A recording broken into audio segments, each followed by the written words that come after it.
자, 남아있는 2차 부등식 얘기를 쭉 다 해보도록 하겠습니다. 일단 우리 책에 나와있는 거 남은 유형들을 보시면 연립 2차 부등식이 나와있고 마지막 페이지 쪽에 보면은 7근의 부호, 근의 분리 막 이런 게 나와있죠? 네. 그 17번 유형과 18번 유형에 해당하는 거기 어떻게 풀어야 되는지 공식처럼 나와있는 게 있어요. 그거를 네모박스 2번, 3번에 하나씩 그냥 설명해주고 넘어갈 거야. 근데 거기 있는 공식을 어떻게 왜 써야 되는지는 좀 이해하고 암기를 해야 되기 때문에 그 설명 때문에 조금 길어요. 자, 활용은 안 할 거야. 활용은 뭐 그냥 문제 푸는 거니까 따로 안 합니다. 자, 일단 연립 2차 부등식 기본 풀이부터 얘기를 해보면 여러분 연립 1차 부등식 한번 했죠? 네. 어떻게 했었나? 1차 부등식 두 개를 일단 각각 푼 다음에 공통범위 찾는 게 핵심이었지? 네. 연립 2차 부등식도 그냥 차수가 2차식인 게 하나 또는 두 개가 붙어 있는 거란 말이야. 자, 그렇게 됐을 때 마찬가지로 맨 처음에 맨 마지막에 하는 건 공통범위 찾아 나가기만 하면 끝나는 거예요. 그래서 내용 자체가 아주 쉽다. 어려운 건 뭐냐면 응용 파트만 조금 어려운 거지. 그냥 계산하시오 자체는 굉장히 쉬워요. 자, 몇 가지만 일단 예제를 해볼게요. 그리고 응용 파트는 개념 시간에 다루진 않고 이따가 문제 풀 때 얘기할 거야.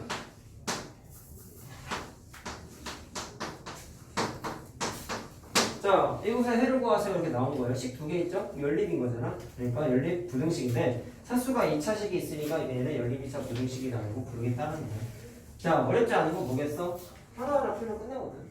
자, 아래에 있는 거 넘기면 3x는 12보다 크거나 같다니까. 자, 얘 같은 경우는 자, 여기다 쓸까? x가 5보다 크죠? 크거나 같죠? 4보다 크거나 같다 나오죠? 자, 얘는 8, 1로 인수분해가 되잖아. 네. 마이너스 여기다 붙이면 되지? 네. 자, 최고차항에서 양수니까 사이가 된다. 자, 따라서 마이너스 1하고 8, 4니까 이렇게 하면 되죠? 그럼 최종 답은 어떻게 쓴다? 박종우가 하는지 네가 하고 있냐 이제? 종이컵 확대 좀 하지 마. 버려 빨리. 예. 아, 도안 좀 버리고 줘. 와요. 아니 가방에 넣 던지 그냥. 종이컵 먹으러 끌고 앉아 있어. 자, 그럼 두 개 뭘 찾는다? 공통범위 찾으면 된다고. 자, 수직선 안 그려도 되죠 이 정도면. 어떻게 돼요? 4보다 크거나 같고 8보다 같다. 얘를 찾으면 돼. 쉽죠? 그럼 하나도 안 되려고. 되게 푸는 거. 자, 이거 몇번 정도 나와요? 그래서 내가 뭐 이겼으면 본인들이 이거 잘하면 금방 하는 거고. 엄청 힘들겠네요 그러면. 힘들진 않아. 오늘 지금 남아있는 내용은 다 거의 내신용이라 그닥 어려워. 아, 내신용이라 할 수는 없구나. 아까 말한 그 12번, 17번, 18번 유형 있죠? 요건 나중에 선행이 나갈 때도 좀 나오는 거라 알고는 있어요. 지금 이 풀이 자체가 이것만 내신용이고 뭐? 맨날 분필값을 이유까지 튀겨요. 미안해. 네가 쉬는 시간에 뭐지 필통을 좀 책상에 아니 칠판에 비비는 거 아니야? 무슨 소리야. 자, 위에 거 인수분해 된다. 마이너스 공할 1부터 붙여요. 여기다 붙이고 자, 7, 1, 마이너스 이러면 되죠? 네. 자, 그럼 이거는 사이값 반대지. 바로 쓰자. 그럼 해가 어떻게 되냐면 x가 마이너스 7보다는 작던지 5보다는 크다 이렇게 나오고 자, 얘는 사이값이죠? 네. 따라서 1하고 7 사이입니다. 이렇게 나오죠? 예. 자, 마찬가지로 공통범위 찾으면 자, 얘랑 공통범위는 없지? 그치? 근데 얘랑은 있죠. 5부터 7까지. 따라서 자, 5보다는 크고 7보다는 작다. 이렇게 하겠다. 자, 됐나? 그러면 좀 귀찮은 문제는 이런 겁니다. 이거 보세요. 내신 문제도 안 나와 이런 거 너무 쉬워. 자, 1차 부등식이랑 마찬가지로 해가 먼저 주어져 있는 경우가 있어.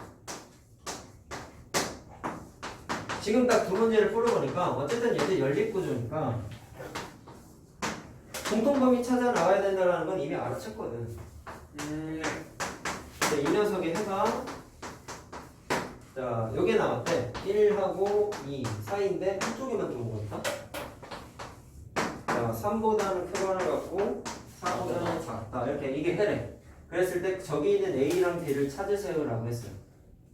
자, 그럼 해보자. 어떻게 해야 될까? 일단 추정을 하자. 최고차항에서 둘 다 양수니까 얘는 사이값, 얘는 사이값 반대죠. 이해됐어요? 그러면 위에 있는 녀석의 해를 수직선에다가 표시하면 얘는 두 개의 해를 방정식의 해를 구했을 때 이런 식으로 범위가 나타나겠지? 이게 사이값이잖아. 근데 아래에 있는 건 이거 이수분해가 되네요. 보니까 어떻게 돼요? 2, 3으로 되죠? 네. 마이너스 마이너스. 그럼 해를 구하면 2보다 작거나 같다 또는 3보다 크거나 같다. 그냥 표시만 해봐. 2보다 작거나 같다 또는 3보다 크거나 같다. 같다. 이렇게 해가 나올 거야. 그러면 공통범위 찾는 거니까 결국에는 노란색과 파란색의 공통범위가 이거라는 거죠. 예. 근데 두 동의 방향을 보면서 한번 추정을 해보자. 어떻게 해서 노란색과 파란색이 수직선에 위치를 하면 가운데 있는 이 녀석의 해가 나올까요? 자, 그럼 표시를 해보시면 이건 그냥 짜맞추기 하는 거라서 할만해. 그냥 귀찮을 뿐이야. 자, 파란색을 구했고 노란색을 어떻게 표시해야 될까? 공통범위가 이거지 일단. 1하고 2잖아. 그럼 1이 일단 이쪽에 있을 것이면서 공통범위면 저 노란색 중에 이 왼쪽 사이드에 있는 게 이렇게 스타트를 끊어야겠죠. 그래야 여기 공통범위가 여기 나올 거야. 짜맞추기 하는 거야. 그 다음에 3보다 크거나 같고 4보다 작다니까 작다 방향인 4가 이렇게 와가지고 이렇게 끝나줘야지만 마찬가지로 공통범위가 여기 될 거야. 자, 이렇게 수직선에가 대놓고 짜맞추기 하면 끝나는 거야. 알겠어요? 무슨 말 하는지? 자, 이렇게 해놓고 하는 거니까 자, 할만하다고요. 그러면 해를 보고 결국에는 이 노란색에 와야 되는 숫자가 여기가 1이고 여기가 4라는 거 알아야 돼. 그럼 그 다음부터 어떻게 풀래? 첫 번째 줄에 있는 녀석을 풀었을 때 해가 여기 나왔으니까 또 뭐 해야 돼요? 식 세우기 아까 했던 거. 자, 순서가 왜 다음에 이게 나왔는지 알겠지? 그럼 요거를 이용해서 식을 세우면 초곱차의 개수 1이니까 안 쓴다. 자, 따라서 x-알파, x-베타가 이렇게 된다. 요거 식을 그냥 쓰면 된다는 거야. 자, 전개하면은 마이너스 5x 플러스 4죠? 네. 그러니까 마이너스 5 4입니다. 이렇게 계산하면 끝나는 거야. 자, 그럼 뭐만 좀 조심하면 돼? 수직선에다가 이렇게 세팅하는 요 작업만 좀 조심하면 되겠죠? 자, 이렇게 풀면 된다. 근데 약간의 좀 편법을 부리면 사실 이런 것도 가능해.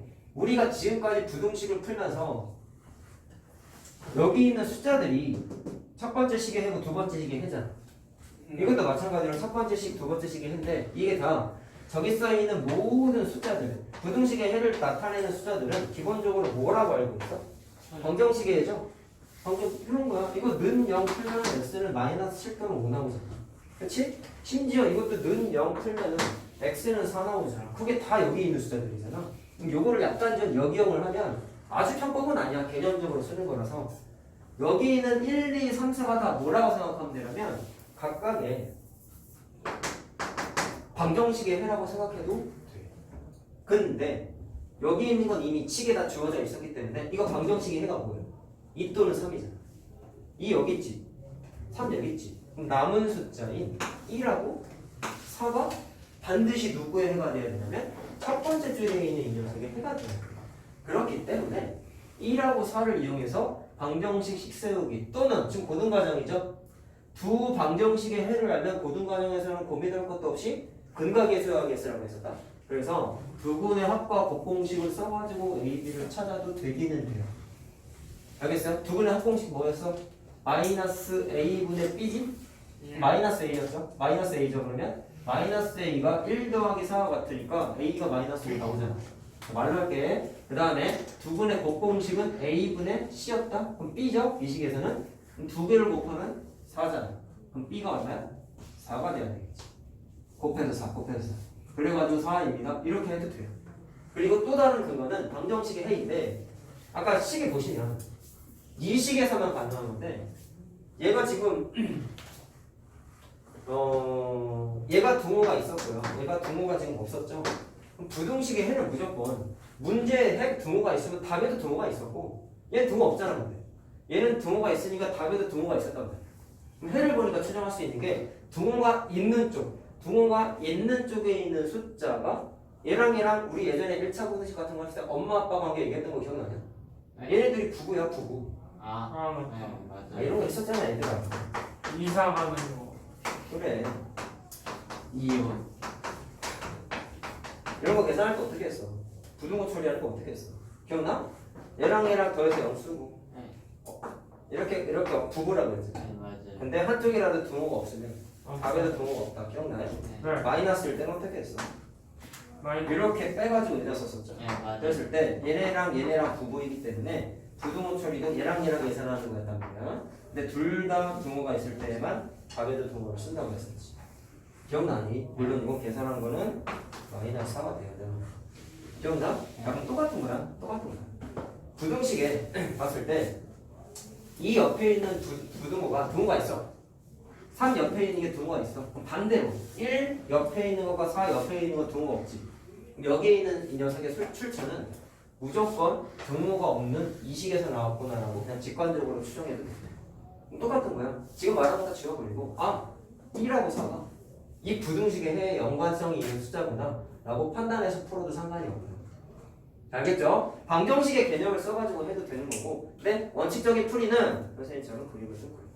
알겠지? 자, 요게 연립부등식에서 그나마 조금 귀찮은 문제고요. 자, 더 어려워지는 건 그건 좀 이따가 유형에서 풀도록 하자.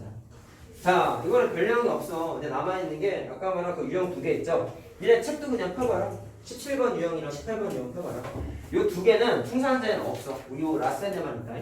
그러니까 문제 풀 때 좀 필요한 개념이에요. 일단 거기 있는 두 유형의 네모 박스는 외워야 돼. 일단. 근데 똑같아. 왜 그걸 써야 되는지에 대해서 좀 이해는 하고 외우자면. 벌써 17, 18유형이에요? 그럼 네모 자. 3에서 끝나겠네요. 아까 3에서 끝난다고 했잖아. 진짜. 진짜 단기 기억 상태죠. 아니야. 이건 내가 얘기하는 거야. 제가 귀를 안 기울인 거야. 그냥 맨날 몇 번까지 물어보니까 내가 미리 얘기했잖아. 진짜요? 쌤 근데 염색한 거 맞아요? 왜? 흰머리가 보여? 많이 보여요. 그래? 저 가운데 윗부분. 쌤 정수리 가운데 입부분은 보이지 당연히. 쌤 정수리 부분이 너무 커요. 왜 뿌리 염색 안 하셨어요? 크다고? 탈모가 있나? 그런 거 같아요. 진짜? 네. 야너너 고개 좀만 더 뒤로 해봐. 뒤로 하라고. 비가 얘는 거의 없거든요. 쌤 쌤은 너무 없다. 이 정도 있어요. 쌤 이 정도 있어요. 이 정도. 이 정도? 예. 아니, 장난해? 쌤 다시 한번 뒤돌아보세요. 나중에. 네. 그런 거 같은데. 아니, 우리 집안 유전자가 탈모 있는 유전자는 없어. 근데 여기 흰머리가 엄청 많아요. 맞아요. 흰머리 때문에 횡해보이. 부분에. 나도 알아 그거는. 염색하려다 머리만 잘랐어. 왜 뿌리 염색 안 하셨냐고요? 뿌리를 돈 줘. 염색하면 잡히잖아. 근데 방금 모기가 지나갔어요. 안 물어봤어. 자가 친구잖아. 그러면은 네 친구잖아. 잘 들어라. 7근의 보호는 기본적으로 자 집중해 잘 들어. 조금은 헷갈려. 자 2차 방정식을 다르게 따라하는 건데 일단 조건이 개수 조건이 일단 다 실수가 돼야 하는 거야. 이유가 있어. 그 다음에 7근을 맞아. 쌤 조교쌤 있어요? 나 왜 거야? 오늘 자습실 3강의실이나 그리고 네. 왜요? 여기 수업을 하고 있어서 3강의실 가세요. 자판기 쪽에. 엄청 엄청 없는데요? 추운데 어? 여기. 엄청 좁아요. 여기랑 비슷해. 조교쌤도 거기 있어요. 여기보다 야 자습실에 비하면 좋지. 쌤 조교쌤도 거기에 있어요? 일단 올 거야. 6시 아니라 6시까지 있을 거야. 3시부터 6시래요. 아마 그럴 거야. 저희는 2시간밖에 못하네요 쌤이랑. 일단 넘어가서는 끔찍하네요. 영어 숙제 먼저 갖고 온 사람은 하고 다 끝나면은 개인 복습 교재 좀 해. 안 산 사람은 좀 사와. 살 거예요. 사와서 그거 좀 풀어. 집에 네. 집에 놓고 지금 왔어요. 내외실 끝났잖아. 어쨌든 최상위가. 그러니까 지금 자습 시간 동안에 이번 오늘이랑 목요일이랑 해서 삼각형을 좀 되도록이면 다 끝내. 그리고 되도록이면 좀 어려운 거 사. 도형은 좀 어려운 거 사도 돼. 할만해. 좀 어려운 거 사. 아까 쓴 사람을 센 급으로 사. 센 이상 사라고 최소. 알았지? 쌤 삶을. 저번에 센 샀어도 또 풀어도 돼. 쌤 저 이게 그거 기억- 샀어요. 그 2학년 1학기 때 산 거랑 똑같은 거나 샀어요. 뭐 샀는데? 몰라 개념형 플러스였나? 파워?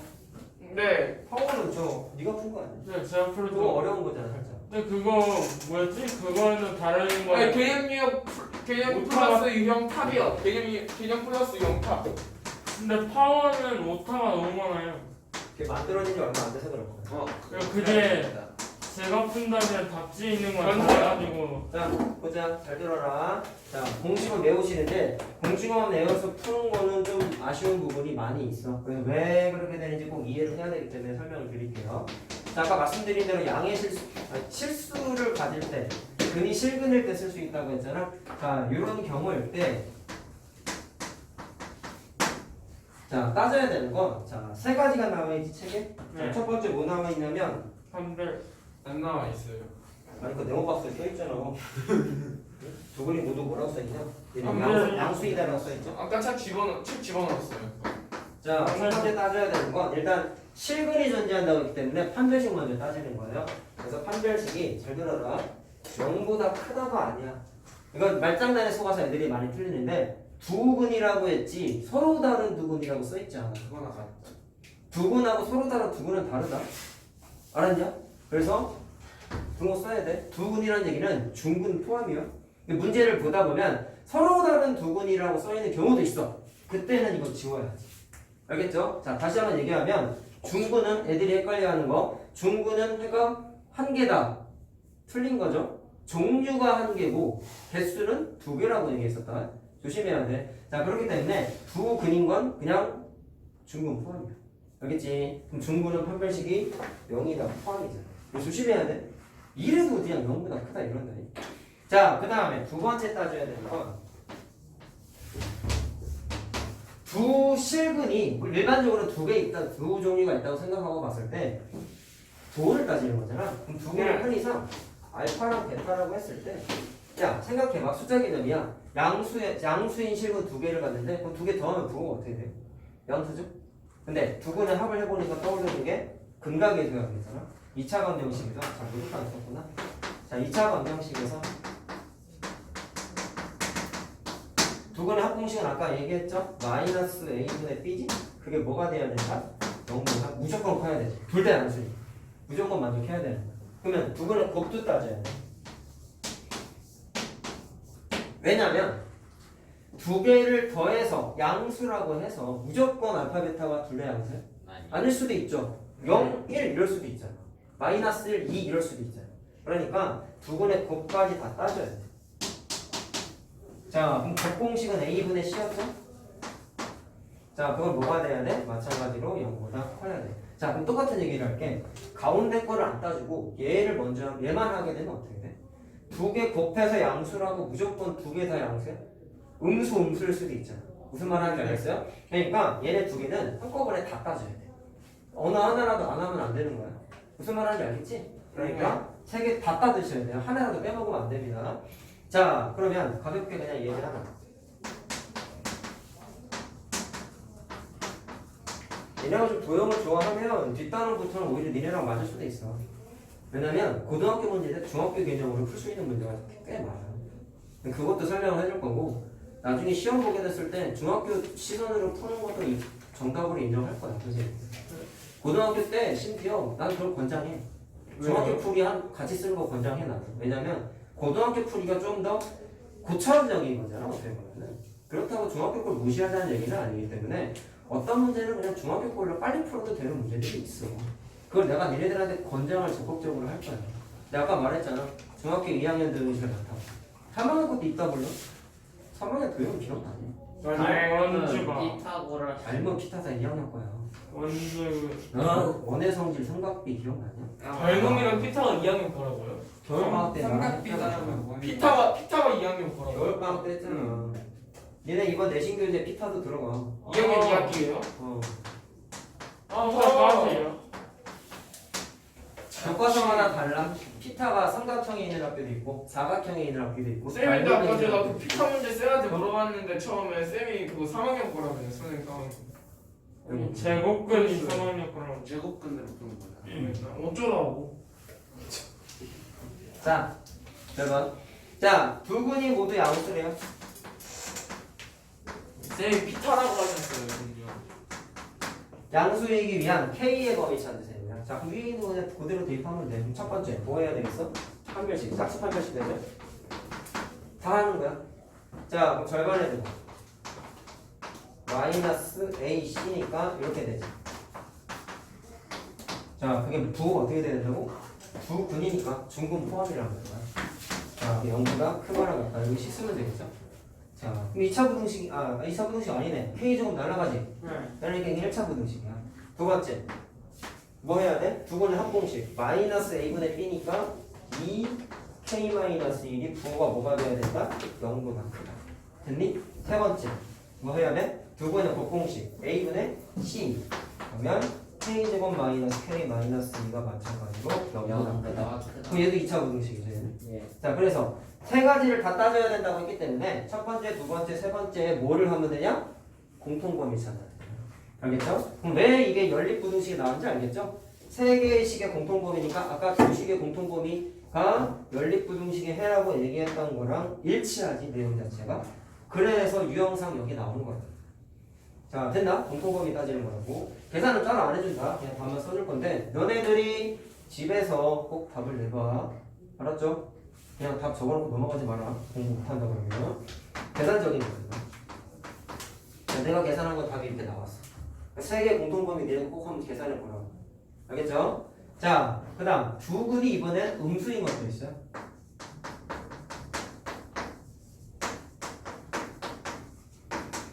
자, 물론 여기 음수는 음의 실수를 얘기하는 거예요.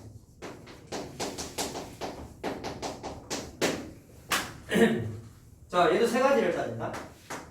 저거랑 거의 비슷해. 첫 번째는 판별식을 마찬가지로 따져요. 마찬가지로 두 근이니까 중근 포함이기 때문에 쌤, 루트도 실수예요? 하나 같아야 되고. 네? 루트도 실수예요. 루트 공부하면서 실수가 됐다. 그래요? 기억이 안 나요. 자, 그 다음에 루트는 두 근의 합을 중간 맞죠? 따지면 두 근의 합을 계산하면 이번엔 두 근이 모두 음수니까 음수끼리 더하면 0보다 작아야겠죠? 자, 그러니까 마이너스 a분의 b가 0보다 작다 풀면 되고 그 다음에 요것만 달라. 요것만 다르고 세 번째 건 똑같아. 왜? 두 개 곱한 건 음수 곱하면 양수가 돼야 되기 때문에 두 분의 곱공식도 양수가 돼야 돼. 그럼 요것 빼고 부호 다 똑같죠. 합이랑 3만 빼고 두분이 양수일 때 음수일 때 조건이랑 똑같아. 자, 그럼 마찬가지야. 세 개를 하나라도 안 따지면 큰일 나는 건 아까 얘기했던 거랑 똑같아. 알겠지? 자, 세 개 다 따져요. 자,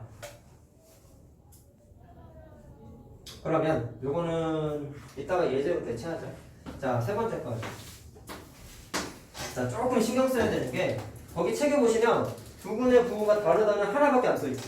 그거를 이해해야 됩니다. 여기에서 왜 쟤처럼 세 가지를 안 따져도 될까요? 그거 설명을 좀 해줄게.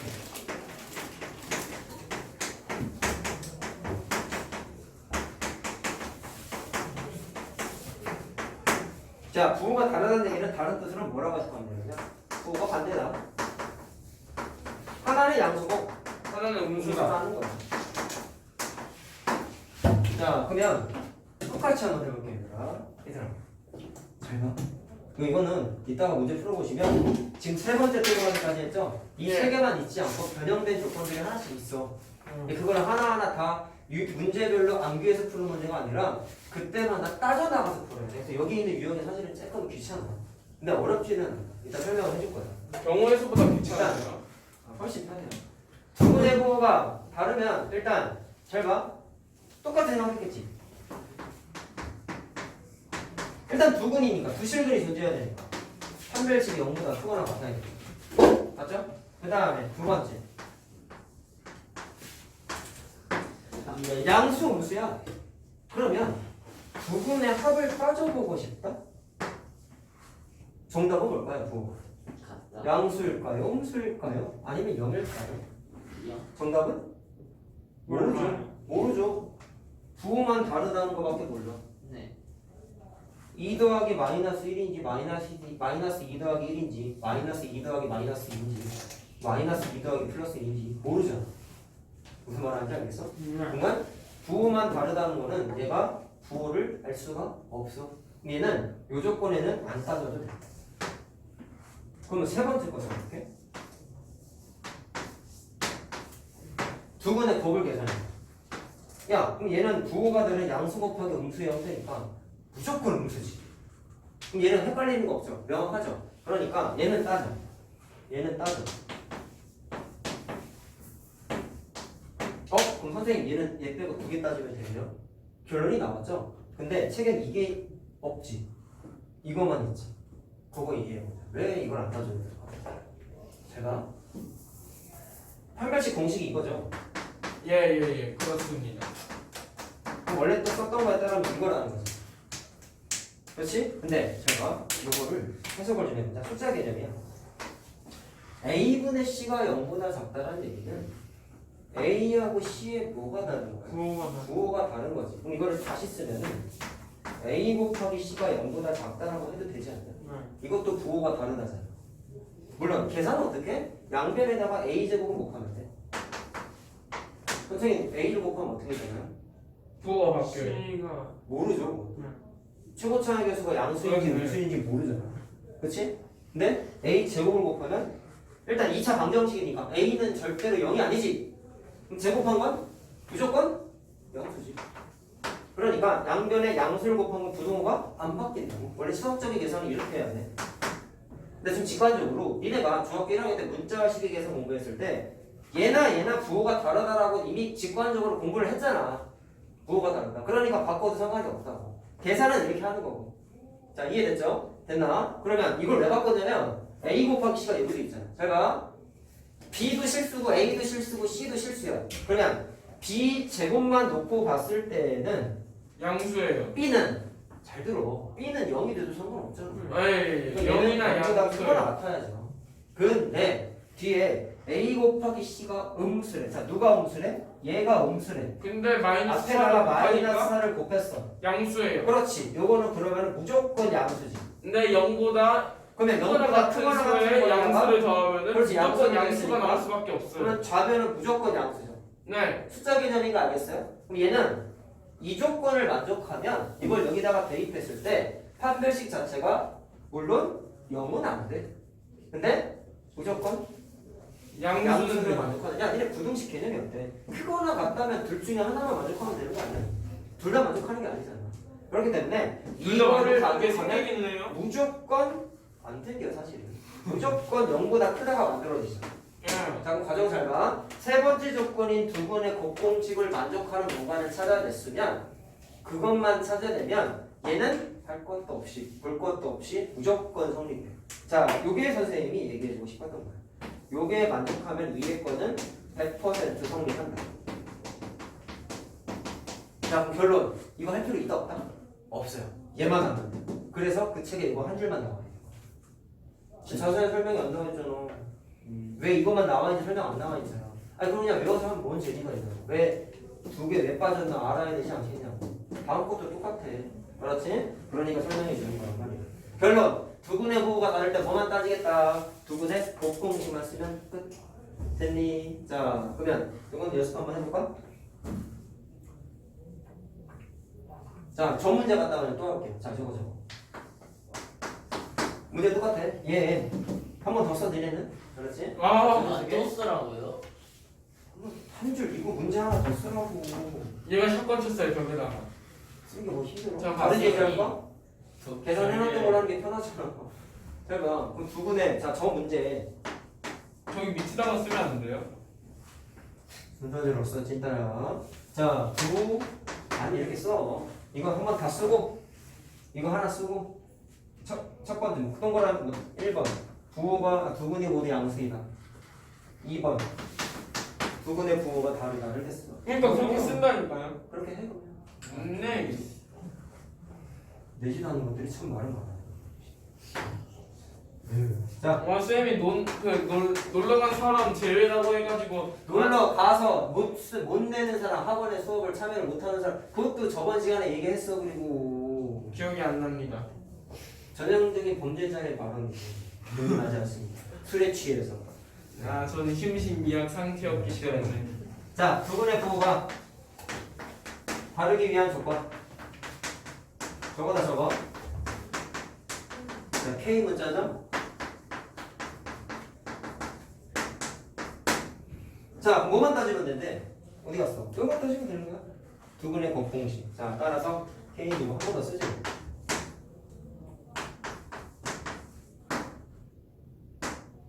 자, 얘가 뭐가 돼야 돼요? 아까 0보다 작다 했죠? 자, 아까는 두 번의 곱이 양수였으니까 양수라고 쓴 거였고 이번에 0보다 작아야 되니까 자, 이렇게 쓰면 끝난다. 자, 그럼 인수분해가 K-2랑 플러스 1로 된다. 답은 이렇게 되겠네. 그럼 계산만 넣으면 이거 제일 쉬워. 하나만 따지면 돼. 자, 이해됐나요? 마지막 얘기를 해볼게요. 자, 우리 수업 4시까지지 일단. 네. 개념만 하고 그냥 저거 해야 되겠다. 뭐예요? 문제는 좀 뒷시간에 들어가거든. 쌤, 그 뭐냐 규규쌤하고 밥 먹어요? 그래. 밥 먹고 오면 안 돼요? 안 돼! 저기 왜요? 있을 때 문제 풀면서 질문 좀 하고. 왜요? 영어 풀라며 근데 어차피 니안 갖고 왔잖아. 어 숙제 근데 어차피 하다가- 서로 나와 아니 조교쌤이 영어를 이렇게 못하겠냐. 숙제 하다가 조교 가면 밥 먹고 와. 그리고 영어 해. 영어는 니네 혼자 하는 거잖아. 조교 있을 때 영어를 하려고 그래. 생각을 좀 해. 선생님 그래, 생각을 해. 제 생각을 안 해. 다 풀었어? 거기다가 내고 자습 좀 하고 있어. 교수한테 영어 물어봤대요. 물어봐 어떻게 되나? 물어볼게. 친절하게 대답해주면 계속 물어봐. 자, 쌤이 마지막 한번 거. 쌤이 말하셨어요 그렇게. 수학해. 그리고 저 진짜 귀엽다. 근데 어차피 그거 사러 나가야 되는데 대군지 어쩌라고. 와서 해. 그러면. 사러 나갔다가 밥 먹고 알았어. 자, 뭐라? 한두 자, 시간은 근대 걸릴 것 분리의 같은데. 기초 개념은 저 거기 책에 나와 있는 거 세 줄밖에 안 나와 있는데 그것도 마찬가지로 왜 그렇게 공식이 만들어지는지 원리를 또 설명을 드리도록 하겠습니다. 일단 어떻게 하냐면 그래프를 이용해서 분석을 합니다. 그리고 이 근대 분리도 약간씩 응용되거나 심화 과정은 거기 써 있는 세 줄 있죠? 그걸로 안 풀려. 그 내가 이걸 딸딸딸 암기하는 공식이 아니라고 하는 거야. 근데 이해는 해야 돼. 매일 다 지금 기본 형태만 하는 거잖아. 자, 그래프를 이용한다라는 게 가장 중요한 형태야. 형식이야. 자, 그럼 거기 있는 게 그래프를 이용해서 확인할 건데, 자, 보자. 일단 따지는 게 뭐냐면요. 거기 써 있는 거 맨 처음에 판별식 써 있죠. 자, 그래서 판별식의 부호를 따지고요.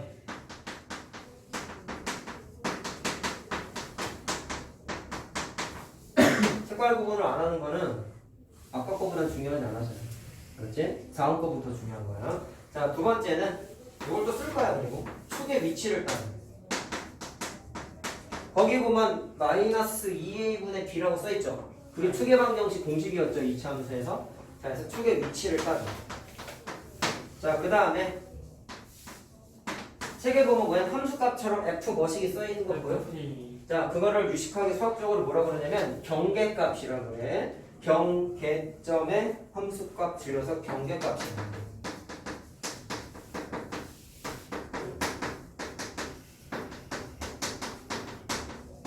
자, 이거 수학적인 용어야, 이거는. 그게 뭔데요? 경계값 그게 그냥 하나 알아주시고. 자, 그 경계값에 마찬가지로 부호 부호를 따지셔야 돼요. 경기값이. 자, 근데 그거를 어떻게 따지냐? 그림 그리겠다. 자, 그럼 봐봐, 얘들아. 그럼 잘 1번 들어. 첫 번째. 두 근이, 물론 이 근은 실수입니다. 실근.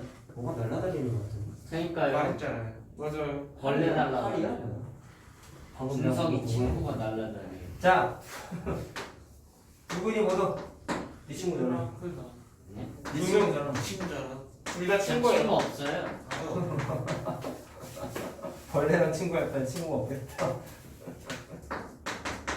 자, 두 분이 모두 피보다 크네. 잘 들어라. 2차 방정식에서의 실근은 2차 함수에서 우리가 어떻게 공부했냐면 발냄새나! 발 만지지 마.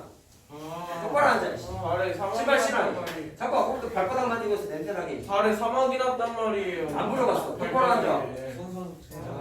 저거 빨리 그러지 마라. 딴 애들 발 없는 손이 없는다고. 발에다가 발. 발에다 바르면 안 돼. 발에다 그러지 마. 바르세요. 그러지 마. 나도 쓴다고. 발 소독제 있어요. 몰라. 아니 쌤 진짜 발바닥에 사막이 만지지 마. 났다니까요. 들어와 죽겠네. 자, 자, 아니, 쌤이 발바닥에 사막이 네. 난 고충을 아세요? 맨날 거기 2차 방정식에서의 해가 2차 함수에서 니네가 어떻게 공부했냐면 2차 함수에서의 x축하고의 교점의 좌표가 x좌표, 교점의 x좌표가 방정식의 해와 같다라는 거 우리가 이미 알고 있죠. 그러면 두 근이 모두 p보다 크다라는 걸 함수 입장에서 x축과의 교점이라고 생각하고 그림을 그릴 거야. 지금 잘 봐라. 그림 그리고 공식 만들 거다. 자, 보통은 어떻게 설명하냐면 최고차의 개수는 양수 취급해가지고 계산을 많이 해요. 물론 음수로 해도 풀 수 있어. 할 수 있어. 자, 그럼 두 근이 존재한데 또 조심해야 돼. 얘는 중근 포함해 안 해? 해. 서로 다는 없잖아. 근데 책에 나와 있는 거에서 잘 보셔야 된단 말이야. 보통은 교과서 개념서도 두근이니까 일단 두 개 있는 것처럼 이렇게 그리는 거잖아. 그럼 여기가 첫 번째 근, 두 번째 근 이렇게 표현해놔. 근데 그림이 잘못된 거야. 중근도 허용하기 때문에 사실은 x축하고 한점에서 만나게끔 다음 식으로 그림 그려도 돼요? 안 돼요? 돼요. 중근도 허용한다고.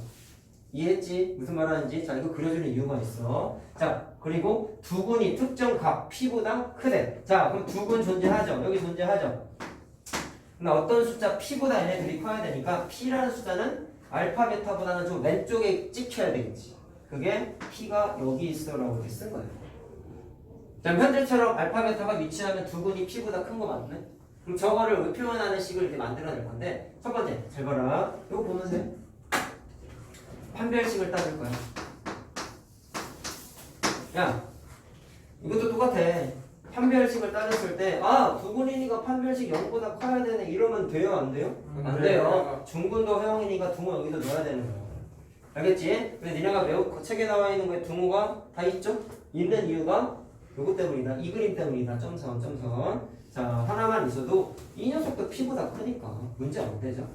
자, 그래서 판별식을 먼저 따지시고 두 번째.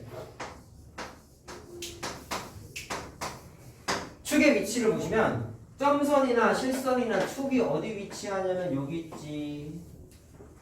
자, 이해됐습니까? 그러면 축이 공식이 마이너스 2a분의 b였잖아? 축하고 P하고의 대성관계를 비교하면 P보다 오른쪽에 있으니까 더 크죠. 자, 따라서 축의 방정식 공식 마이너스 2a분의 b가 경계값에 해당하는 경계선에 있는 숫자인 P보다는 어떻게 돼야 돼? 커야 된다는 걸 따져야 돼. 자, 그래프를 통해서 이해해야 된다. 책에는 이게 안 나와 있죠. 자, 그다음 세 번째 경계값. 자, 얘는 뭐냐면 현재 같은 포지션에 위치하는 P가 P를 대입한 함수값이 어떻게 되겠어? 부호가 어떻게 되겠냐? 어떻게 될까요? 뭔지 모르겠지만 양수라는 걸 추정할 수 있지. 그렇죠? 자, 따라서 현재 같은 위치 관계가 되려면 P를 대입한 함수값, 경계값 자체가 무조건 0보다 커야 된다라고 만들어.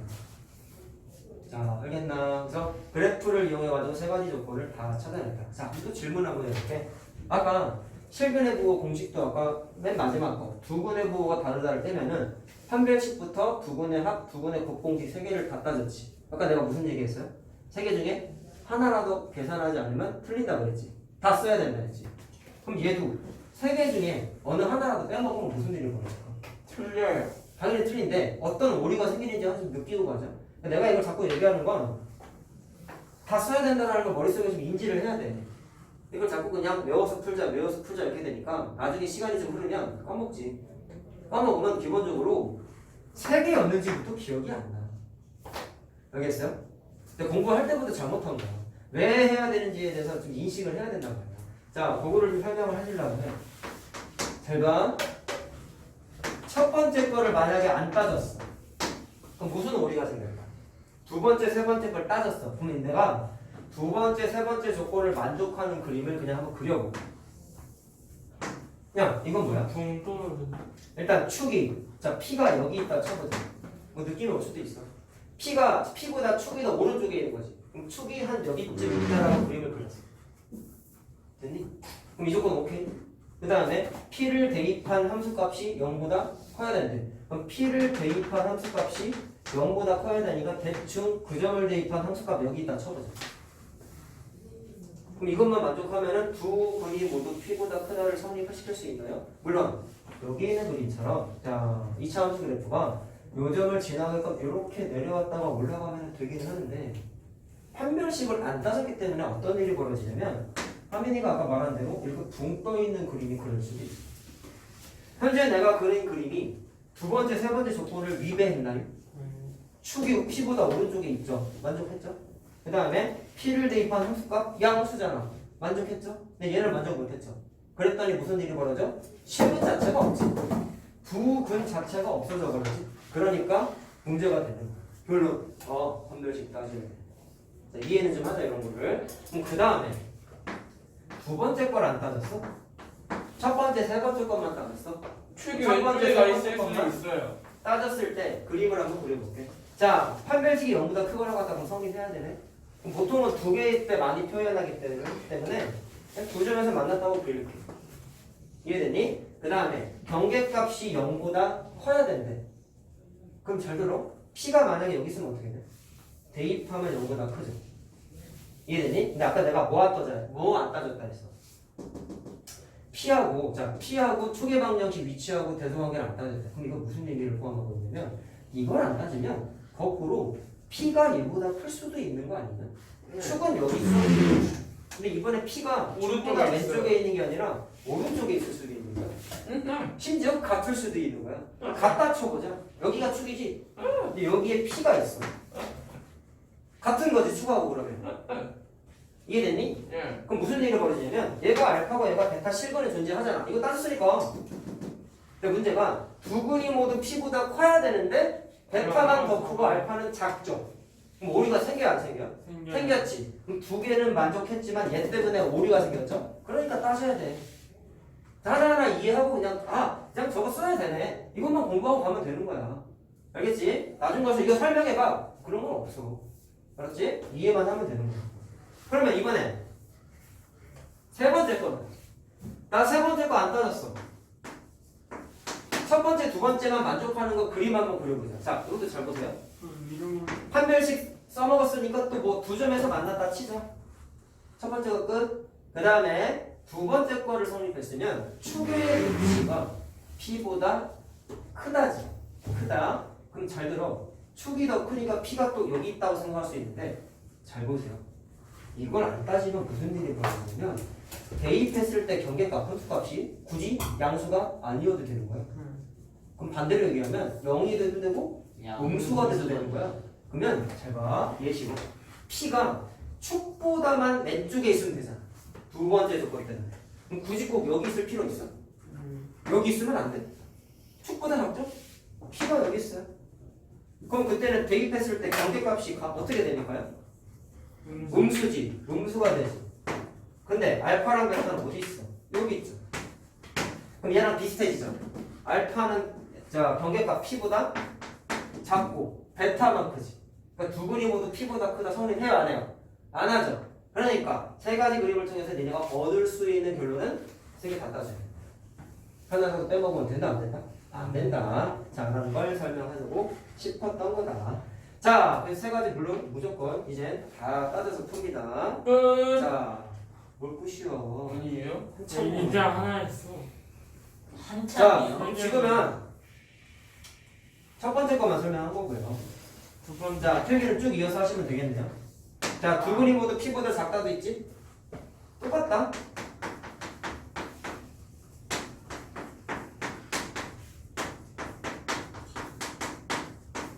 그리고 얘도 세 번째 게 제일 중요해.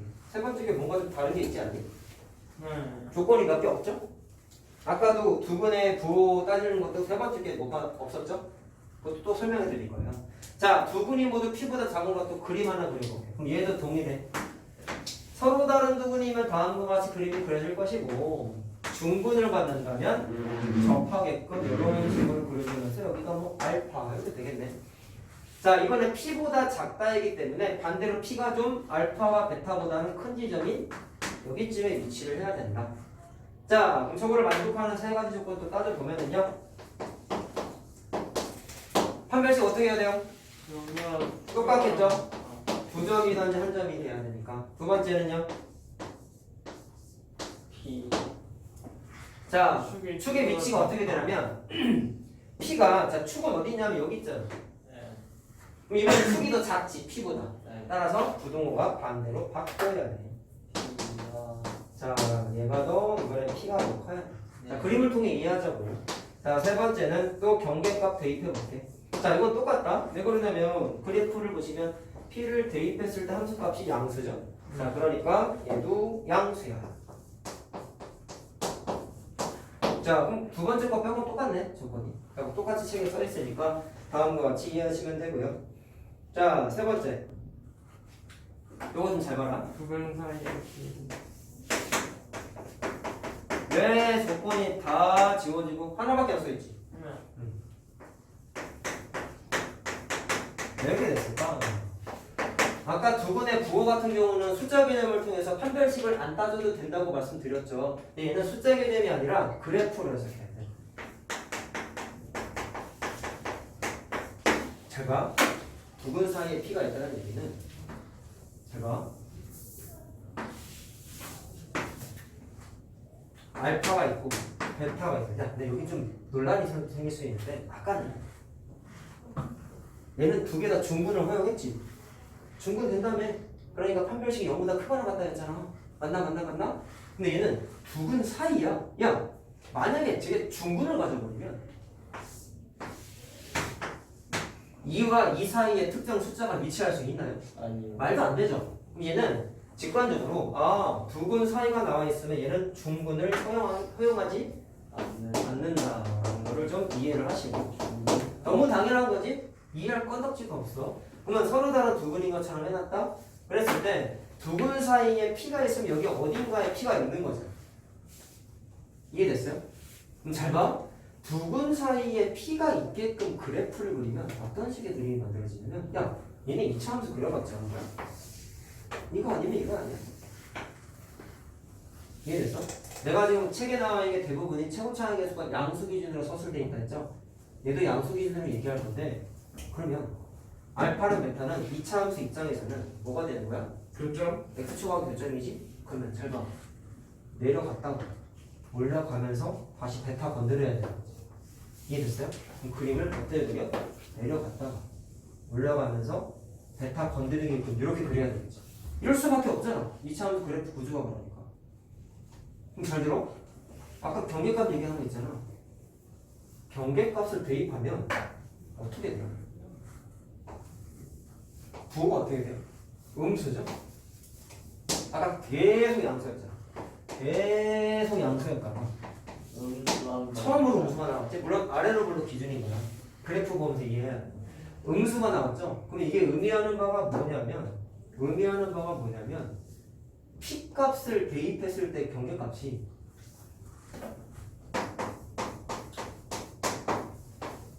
음수인 걸 만족하면은 볼 것도 없이 알파랑 베타 사이에 P가 있다는 걸 직관적으로 확인할 수 있어. 왜 그러냐? 그래프의 구조 때문인데 다시 한번 얘기하면 P만 찍어볼게요. 얘를 대입한 게 음수래. 그럼 이거 대입한 점이 X축보다 밑에 찍히겠죠? 잘 들어. 그리고 아까 경계값 대입했을 때 그 위치하는 점들은 다 누가 지나가냐면 이차함수가 지나가야 돼. 그래야 대입하는 거잖아. 그래야 대입할 수 있는 거잖아. 그러면 아까 말한 알파랑 베타를 이차함수의 x절편이라고 생각하고 그림을 그린 것처럼 아래로 볼로 기준으로 보면은 내려갔다가 올라와야 되는 거잖아. 그럼 잘 들어. 내려갔다가 올라와서 이렇게 갔다가 이렇게 건드려서 이렇게 갈 수 있냐? 이런 건 이차함수 당연히 아니죠? 그럼 다시 생각해봐. 이차함수는 내려갔다가 올라가야 돼. 아래로 볼로 기준으로는 P를 대입한 함수값, 경계값이 음수가 되면 2차 함수 그래프는 이걸 반드시 지나가야 되는데 그러면 내려갔다가 올라가면서 반드시 이 P점에 해당하는 함수값 지나가야 되잖아? 그럼 지나가면서 올라가면 자연스럽게 알파랑 베타가 어디에 위치해요? 알파 베타 사이에 P, 다시 말하면 P의 왼쪽에 하나 P 오른쪽에 베타 하나. 다시 얘기하면 두근 사이에 뭐가 위치해? P가 위치할 수밖에 없어. 그래프의 구조 때문에. 그리고 이 점의 위치는 사실 이쪽에 치우쳐 있어도 상관없죠. 내가 아까 얘기한 거는 내려왔다가 올라가면서 P점 지나가라고 얘기했지만 사실은 내려가면서 P가 여기 있으면 내려가면서 지나갔다가 올라가면서 베타 이렇게 만들어질 수도 있겠죠. 그게 중요한 건 아니고 P에 해당하는 이 점이 X축보다 밑에 있게 되면은 2차 함수의 그래프의 구조상 내려가면서 알파, 올라가면서 베타 이렇게 찍힐 수밖에 없다 보니까 상대적으로 P는 어디 위치해? 알파와 베타 사이에 위치할 수밖에 없다는 얘기야. 자, 그래서 왜 그렇게 된다? 그래프의 특징 때문이다라고 한 거죠. 알겠죠? 자, 그러면 P를 대입한 함수값 점이 X축보다 밑에 있게 되면은 자연스럽게 X축하고 두근에서 만나버리지? 그럼 아까랑 똑같아. 아까 두근의 부호가 서로 반대일 때 두근의 곱공식만 만족을 하면 판별식 따질 필요 있다 했어? 없다 했어? 없다 했지. 왜? 무조건 양수니까. 또 얘기해보자. 경계값이 음수면 무조건 X축하고 몇 개에서 만나? 두 군데에서 만날 수밖에 없어. 그렇기 때문에 안에 선생님 축의 위치는요? 이거는 왼쪽에 있을 수도 있고 오른쪽에 어디 있는지 있을 수도 몰라요. 잘 보세요. 만약에 P가 여기 있으면 축은 여기 있잖아. P가 여기 있으면 아까 내가 올라가면서 지나간다 했는데 축하고 경계점의 위치 P하고는 대소관계가 축이 더 작지. 근데 이번에 P가 여기 있어. 이번에 축이 더 크지. 이해됐니? 무슨 말하는지? 그래서 현재 그림 상태에서는 이 녀석은 부호를 몰라. 아까 두근의 부호가 서로 다르다 했을 때 알파 플러스 베타의 부호 몰랐죠? 그거랑 좀 비슷한 거야. 양수인지 음수인지 영인지 모른다 했잖아. 비슷한 거야. 축이 더 큰지 P가 더 큰지 알아 몰라? 몰라. 그러니까 얘도 따질 필요가 없는 거야. 그러니까 자, 아까 뉘앙스가 달라. 얘는 따져야 돼. 그럼 얘 따지면 이건 무조건 된다 안 된다? 된다. 얘는 알 수가 없다. 그래서 얘만 하는 거야. 그래서 책에 이거만 나와요. 자, 알겠죠? 그래프를 그래서 빨간색으로 썼잖아. 자, 결론. 경계값만 따지면 된다고 우리 입장에서 계산하는 거니까 자, 편리하죠, 사실은. 자, 예제 하나만 풀고 예제 하나만 풀면 끝나. 자, 예제는 요거 예제를 하나 할 거야. 요거 하나만 하고 나머지 예제는 이 시간에 문제 풀면서 다 설명해 줄게. 아 졸려. 마지막이니까 오늘 재밌네요. 개념 한 100 정도 나오고 100 나올 것 같은데요. 100 100 정도 나오겠네. 마지막 예제니까 재밌어요. 지금까지도 진짜 영원히 가보시냐? 네. 자, 두 분이 모두 1보다 크대요. 자, 그럼 얘는 요거 좀 그러니까 판별식도 따지고 축도 따지고 경계값도 따지고 다 해야 돼. 자, 그럼 판별식부터 하는데 짝수 판별식 되네. 절반의 제곱 마이너스 AC가 0보다 크거나 같다. 이렇게 되죠? 자, 그럼 A로 묶으면 A 마이너스 3이 0보다 크거나 같다니까 사이값 반대지. 그래서 0보다 작거나 같다 또는 3보다 크거나 같다. 이렇게 하면 되겠다. 계산이 별로 안 어렵죠? 자, 그 다음에 두 번째. 축의 위치 따져야 되잖아. 자, 축의 방정식 공식 마이너스 2a분의 b였다. 그럼 어떻게 돼요? 마이너스 2a분의 b 이렇게 되지? 부호가 어떻게 됐어? p보다 커야 돼. p 어디 있어요? 1보다 크다니까 1보다 크다. 자, 이렇게 A가 되는 1보다 크다. 자, 그래서 a가 1보다 크다. 자, 이렇게 조건 하나씩 지금 다 찾아 나가고 있다. 세 번째, 뭐 해야 돼? 경계값. 이 식을 fx라고 했을 때 이 식에다가 뭐를 대입해? 1을 대입하라고. 자, 1 대입하면 어떻게 되냐? 1-2a 더하기 3a. 자, 얘가 뭐가 돼야 된다? 0보다 커야 된다 라는 거예요. 자, 그래서 세 가지의 뭐를 따진다? 공통범위를 따집니다. 자, 이거 풀면은 마이너스 1보다 크다냐? 네. 자, 이렇게 되죠? 그럼 노란색 밑줄 친구에 뭐 따져? 마찬가지로 공통범위 따지면 돼. 자, 다시 한번 얘기하자면 왜 합쳐서 쓰지 않고 공통범위일까요? 세 가지를 동시에 충족해야 되기 때문에. 그건 무슨 얘기냐면 다 되는 거 따져야 되는 거잖아. 이 세 개를 다 충족하는 A를 따지는 거는 겹치는 거 찾는 거야. 자, 됐죠? 겹치는 거는 찾을 수 있다고 보고 계산하면은 저 3보다 크거나 같다 나올 겁니다. 맞아요. 자, 그래서 답이 이렇게 나와요.